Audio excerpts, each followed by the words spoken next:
자, 우리 다 같이 사도신경으로 신앙 고백하겠습니다. 전능하사 천지를 만드신 하나님 아버지를 내가 믿사오며 그 외아들 우리 주 예수 그리스도를 믿사오니 이는 성령으로 잉태하사 동정녀 마리아에게 나시고 본디오 빌라도에게 고난을 받으사 십자가에 못 박혀 죽으시고 장사한 지 사흘 만에 죽은 자 가운데서 다시 살아나시며 하늘에 오르사 전능하신 하나님 우편에 앉아 계시다가 저리로서 산 자와 죽은 자를 심판하러 오시리라.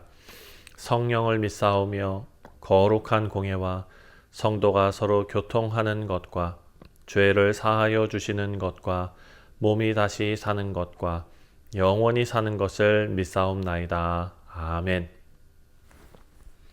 찬송가 223장입니다. 하나님은 우리들의 함께 찬송하겠습니다.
자, 오늘 우리가 묵상할 하나님의 말씀은 데살로니가전서 2장입니다. 1절부터 16절까지 말씀입니다.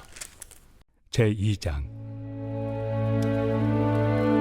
형제들아, 우리가 너희 가운데 들어간 것이 헛되지 않은 줄을 너희가 친히 아나니, 너희가 아는 바와 같이 우리가 먼저 빌립보에서 고난과 능욕을 당하였으나 우리 하나님을 힘입어 많은 싸움 중에 하나님의 복음을 너희에게 전하였노라. 우리의 권면은 간사함이나 부정에서 난 것이 아니요 속임수로 하는 것도 아니라 오직 하나님께 옳게 여기심을 입어 복음을 위탁받았으니 우리가 이와 같이 말함은 사람을 기쁘게 하려 함이 아니요 오직 우리 마음을 감찰하시는 하나님을 기쁘시게 하려 함이라. 너희도 알거니와 우리가 아무 때에도 아첨하는 말이나 탐심의 탈을 쓰지 아니한 것을 하나님이 증언하시느니라. 또한 우리는 너희에게서든지 다른 이에게서든지 사람에게서는 영광을 구하지 아니하였노라.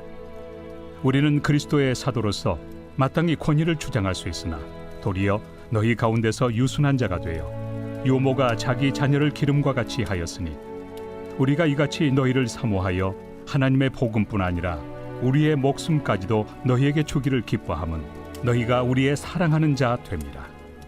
형제들아, 우리의 수고와 애쓴 것을 너희가 기억하리니 너희 아무에게도 폐를 끼치지 아니하려고 밤낮으로 일하면서 너희에게 하나님의 복음을 전하였노라. 우리가 너희 믿는 자들을 향하여 어떻게 거룩하고 옳고 흠없이 행하였는지에 대하여 너희가 증인이요 하나님도 그러하시도다. 너희도 아는 바와 같이 우리가 너희 각 사람에게 아버지가 자기 자녀에게 하듯 권면하고 위로하고 경계하노니 이는 너희를 부르사 자기 나라와 영광에 이르게 하시는 하나님께 합당히 행하게 하려 함이라. 이러므로 우리가 하나님께 끊임없이 감사함은 너희가 우리에게 들은 바 하나님의 말씀을 받을 때 사람의 말로 받지 아니하고 하나님의 말씀으로 받음이니 진실로 그러하도다. 이 말씀이 또한 너희 믿는 자 가운데에서 역사하느니라. 형제들아, 너희가 그리스도 예수 안에서 유대에 있는 하나님의 교회들을 본받은 자 되었으니 그들이 유대인들에게 고난을 받음과 같이 너희도 너희 동족에게서 동일한 고난을 받았느니라. 유대인은 주 예수와 선지자들을 죽이고 우리를 쫓아내고 하나님을 기쁘시게 하지 아니하고 모든 사람에게 대적이 되어 우리가 이방인에게 말하여 구원받게 함을 그들이 금하여 자기 죄를 항상 채우며 노하심이 끝까지 그들에게 임하였느니라.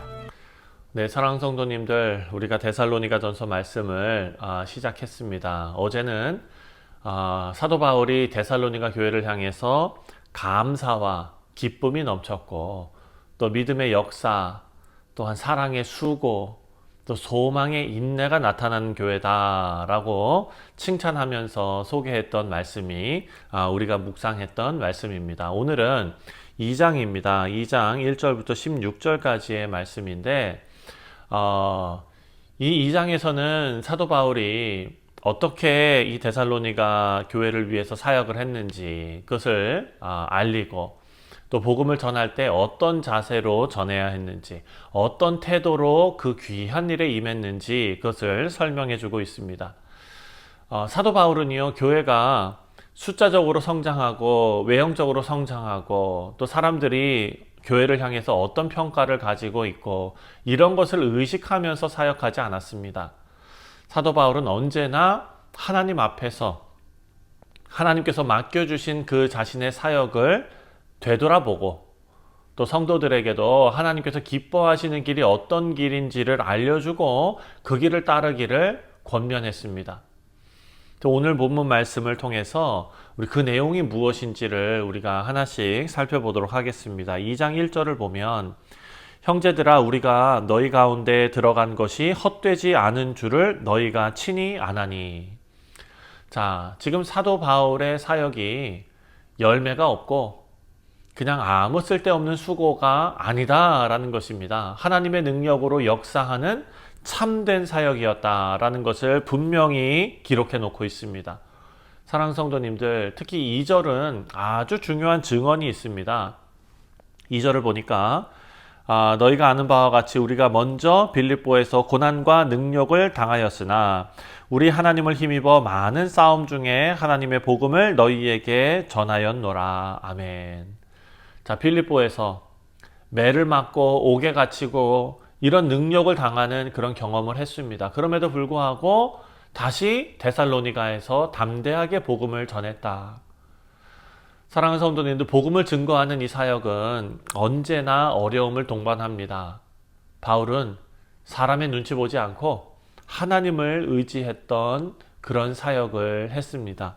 3절과 4절을 보면 바울의 이 사역의 동기가 무엇인지를 우리에게 알려줍니다. 그러니까 우리도 똑같이 고난과 핍박 가운데서 하나님의 백성으로 살아가는데 그 동기가 무엇이었는지를 확인하는 말씀입니다. 3절에 우리의 권면은 간사함이나 부정에서 난 것이 아니요 속임수로 하는 것도 아니라 오직 하나님께 옳게 여기심을 입어 복음을 위탁받았으니 우리가 이와 같이 말함은 사람을 기쁘게 하려 함이 아니요 오직 우리 마음을 감찰하시는 하나님을 기쁘시게 하려 함이니라. 아멘. 너무나 아름다운 말씀입니다. 너무나 아름다운 표현입니다. 사역자는 목회자나 직분자만을 말하는 것이 아니라 복음을 듣게 된, 또 복음을 간직하게 된 모두는 사람을 기쁘게 할 것이 아니라 하나님을 기쁘시게 해야 한다라는 것입니다. 이 선택 앞에 우리가 놓여져 있습니다. 사도 바울은 분명히 말하는데 사도 바울 자신은 하나님을 기쁘시게 하는 데 목적을 두었다라고 고백하고 있습니다.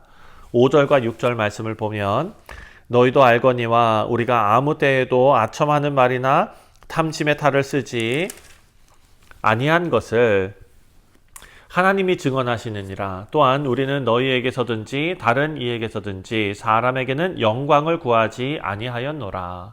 당당하게 말합니다. 다른 사람에게 아첨하거나 혹은 탐욕으로 사역하지 않았다. 또한 사람에게서 영광을 구하지도 않았다. 오늘날 그리스도인들이 그리고 또 주님의 공동체가 조심해야 할 부분이 바로 이것입니다. 목회자나 또한 성도들이나 사람의 인정을 구하고자 하면 복음이 흐려지고 교회의 힘을 잃는다라는 말씀입니다.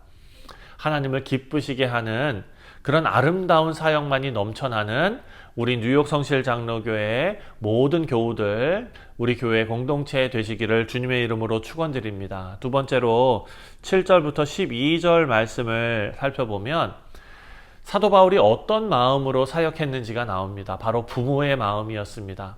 7절입니다. 우리는 그리스도의 사도로서 마땅히 권위를 주장할 수 있으나 도리어 너희 가운데 유순한 자가 되어 유모가 자기 자녀를 기름과 같이 하였으니. 자, 성도들을 대할 때에 단순히 호되게 가르쳐 올바르게 키우려고 하는 스승과 제자의 그런 관계가 아니라 사랑하는 자녀처럼 품는 그런 부모의 마음으로 했다라고 말합니다. 8절에 우리가 이같이 너희를 사모하여 하나님의 복음뿐 아니라 우리 목숨까지도 너희에게 주기를 기뻐함은 너희가 우리의 사랑하는 자 됨이라. 아멘. 복음 사역의 본질이 바로 사랑이다라는 것이죠. 목숨까지도 아깝게 여기지 않았다. 9절을 보니까 형제들아 우리의 수고와 애쓴 것을 너희가 기억하리니 너희 아무에게도 폐를 끼치지 아니하려고 밤낮으로 일하면서 너희에게 하나님의 복음을 전하였노라. 사랑하는 성도님들, 지금 사도 바울이 어떻게 헌신했는지를 기록해 놓고 있습니다. 경제적인 지원도 받지 않고 손수 일하면서 복음 전파에 힘썼다. 그리고 사도 바울의 삶 자체가 성도들에게 본이 되었다라는 것입니다. 그래서 11절과 12절을 보면 바울은 자기 자신을 아버지에 비유하고 있습니다. 11절에 너희도 아는 바와 같이 우리가 너희 각 사람에게 아버지가 자기 자녀에게 하듯 권면하고 위로하고 경계하노니. 자, 그렇게 사랑과 아주 애틋한 사랑, 어머니와 같은 사랑, 그 따뜻한 사랑과 또 아버지 같은 권면, 엄격하고 권위가 있는 권면, 이것을 함께 가진 목회자가 바로 사도 바울이었다라는 것을 우리가 유추해 볼 수가 있습니다. 그런데 그 목적이 있습니다. 목적은 분명한데 12절에 이는 너희를 부르사 자기 나라와 영광에 이르게 하시는 하나님께 합당히 행하게 하려 함이다. 우리 사랑하는 성도님들, 목회자는 성도들을 자녀처럼 품고 또 성도들은 서로를 가족처럼 돌봐야 한다라는 게 오늘 본문의 말씀입니다. 그럴 때에 교회는 하나님의 나라를 미리 보여주는 공동체가 되는 것입니다. 우리 교회가 그런 교회 되기를 진심으로 바라고 기도하고 또한 축원드립니다. 마지막으로 13절부터 16절까지의 말씀을 보면은요, 말씀의 중요성이 나옵니다. 말씀을 하나님의 말씀으로 받아들이는 교회의 모습. 사랑하는 성도님들, 13절 말씀을 보면 데살로니가 교회를 향한 이 사도 바울의 감사의 이유가 나옵니다. 13절을 보면, 이러므로 우리가 하나님께 끊임없이 감사함은 너희가 우리에게 들은 바 하나님의 말씀을 받을 때에 사람의 말로 받지 아니하고 하나님의 말씀으로 받음이니 진실로 그러하도다. 아멘. 사랑하는 성도님들, 교회에서 선포되는 말씀이 어떤 이에게는 그냥 사람의 말로 받아들여지고, 목사가 설교를 어떻게 하나, 설교를 잘하나 못하나, 버벅거리는 데는 있나, 내 마음에 정말 받아들여질 수 있는 말씀인가, 이런 것을 평가하는 수준으로 듣는 경우가 있는가 하면, 그 말씀의 내용과 하나님의 말씀으로, 성령의 역사하심으로, 나에게 주시는 말씀으로 깊이 은혜를 경험하며 받는 그런 경우도 있습니다. 사랑하는 성도님들, 이 두 가지 중에 하나님께서 이 데살로니가 전서 교회를 통해서, 데살로니가 전서에 나오는 데살로니가 교회를 통해서 우리에게 말씀하시는 것은, 하나님의 말씀이 선포될 때에 그 말씀을 하나님의 말씀으로 받는 것은 성도에게 주어지는 은혜이다라는 사실입니다. 말씀이 하나님의 말씀으로 받아들여지지 않는 것은 참 안타까운 일입니다. 사랑하는 성도님들, 오늘 본문 말씀을 보니까 말씀을 하나님의 말씀으로 받을 때에 그 말씀은 13절에 너희 믿는 자 가운데서 역사하시느니라. 다시 말해서 우리가 하나님의 말씀을 나에게 주시는 하나님의 음성으로, 하나님의 말씀으로 받을 때에 그것이 믿는 자, 그리스도의 영을 소유한 성도들에게 하나님께서 역사하시는 아름다운 능력의 역사가 된다라는 것입니다. 우리가 주일날 그리고 매일 새벽 말씀을 통해서 선포되는 이 성경의 말씀이 어떻게 보면은 지식이나 단순한 정보가 아닙니다. 이것은 살아있는 하나님의 말씀에 하나님께서 성도들의 삶을 변화시키기 위하여 우리 성도들의 마음에 넣어주시는 하나님의 능력입니다. 그래서 하나님께서 주시는 이 말씀, 우리가 말씀을 직접 묵상하고 성경 말씀을 읽어 내려가고 또 성경 말씀을 심지어는 필사하면서 말씀을 가까이 할 때에 그 말씀이 우리 모두를 변화시키는 줄 믿습니다. 14절부터 16절까지는 이 교인들이, 데살로니가 성도들이 말씀 때문에 고난을 겪는 상황을 보여주고 있습니다.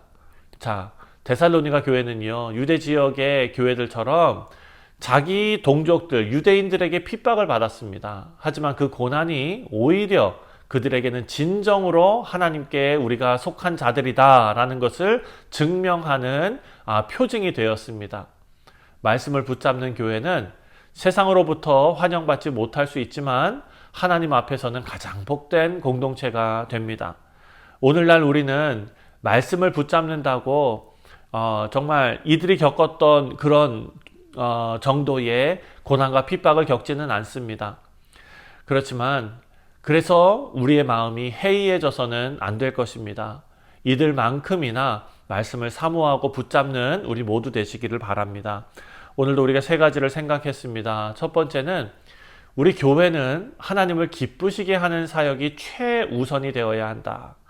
사람의 인정이나 어떤 사람의 평가, 그것이 아니라 하나님의 인정을 구하는 참된 열매가 되어야 한다. 그리고 두 번째로는 교회는 사랑으로 채워져야 한다라는 것입니다. 어머니와 같은 사랑, 아버지와 같은 사랑, 어머니의 사랑과 아버지의 권면으로 우리 모두가 서로를 품고 가족처럼 건강한 그런 교회 공동체로 세워져야 한다라는 것을 우리가 묵상했습니다. 마지막으로 교회는 말씀으로 세워져야 한다. 교회는 하나님의 말씀을 하나님께서 역사하시는 말씀으로 받을 때에 변화된다. 말씀을 붙잡는 공동체는 고난 속에서도 흔들리지 않고 믿음 안에서 굳건하게 세워지는 줄 믿습니다. 사랑하는 성도님들, 사람을 기쁘게 하기보다 하나님 기쁘시게 하는 교회가 되기를 바랍니다. 우리 가족이 믿음의 가족, 하나님의 가족된 형제 자매된 그런 믿음의 공동체로서 품고 섬기는 그런 교회. 마지막으로 하나님의 말씀, 그 말씀 붙잡고 흔들리지 않는 교회 되시기를 주님의 이름으로 축원드립니다. 기도하겠습니다. 하나님 아버지 감사합니다. 우리 신앙의 공동체, 귀한 가족을 우리에게 허락해 주시니 감사를 드립니다. 이 안에서 하나님이 택하신 아름다운 공동체가 하나님의 말씀 위에 더욱더 굳건하게 세워지고 또한 부모의 사랑과 같이 아름다운 사랑과 권면으로 서로를 세우고 위하는 신앙의 공동체 되게 하여 주옵소서. 감사드리오며 예수님의 이름으로 기도하옵나이다. 아멘. 하늘에 계신 우리 아버지여, 이름이 거룩히 여김을 받으시오며 나라가 임하시오며 뜻이 하늘에서 이루어진 것 같이 땅에서도 이루어지이다. 오늘 우리에게 일용할 양식을 주시옵고 우리가 우리에게 죄 지은 자를 사하여 준 것 같이 우리 죄를 사하여 주시옵고 우리를 시험에 들게 하지 마시옵고 다만 악에서 구하시옵소서. 나라와 권세와 영광이 아버지께 영원히 있사옵나이다. 아멘. 네, 사랑하는 성도님들, 오늘 화요일은 선교를 위해서 기도하는 날입니다. 우리 파송 선교지를 위해서 기도하시고 또 후원하는 각 선교지 위해서 함께 기도하겠습니다. 다 같이 기도합니다.